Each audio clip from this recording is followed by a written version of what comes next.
আমার দলের যদি 200টা সিটে লড়ি 100টা সিট গ্যারেন্টি জিতে যাব। সেখানে হয়তো 70 মুসলিম থাকবে, 30টাও হিন্দু থাকবে।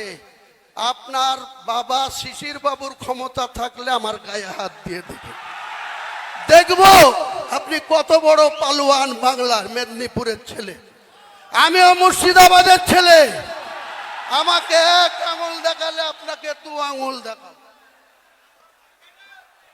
রাজনৈতিকভাবে চ্যালেঞ্জ আপনি অ্যাকসেপ্ট করুন।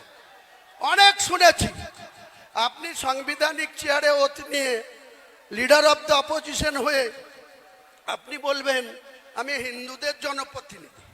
এটা সংবিধানে বলা যায়? আমি হুমায়ুন কবির, ভোট যারাই দিক, আমি ভোট পেয়ে নির্বাচিত সার্টিফিকেট পেয়েছি।